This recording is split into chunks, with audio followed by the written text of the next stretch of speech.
ஹலோங்க, welcome to நம்ம Cholanadu blocks. நம்ம தமிழக வரலாற்றில் வெளியிலே தெரியப்படாத பல கோட்டைகள் இருக்குங்க. அதில் ஒரு கோட்டை தான் நம்ம திருவாரூர் மாவட்டத்தில் மன்னார்குடிக்கு பக்கத்தில் உள்ளிக்கோட்டையில இருந்து ஒரு 5 கிலோமீட்டர் தொலைவில் மகாதேவப்பட்டினத்தில் இருக்குங்க. சுமார் 40 ஏக்கர் பரப்பளவில் அமைஞ்சிருக்க இந்த கோட்டை தஞ்சை ஆண்ட மராட்டிய அரசர் துக்கோஜி காலத்தில் கட்டப்பட்டதுன்னு சொல்றாங்க. சுமார் 400 ஆண்டுகள் பழமையான கோட்டையும் வராக பெருமாள் ஆலயமும் ஒரு அரண்மனையும் இருக்குது.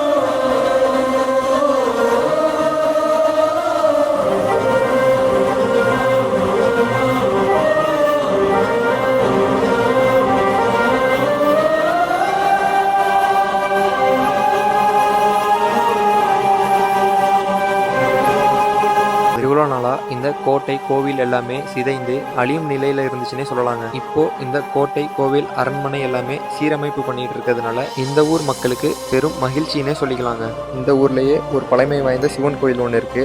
அந்த வீடியோவை அடுத்ததாக போஸ்ட் பண்ணுறேன். நம்ம சேனலை மறக்காமல் ஃபாலோ பண்ணிக்கோங்க.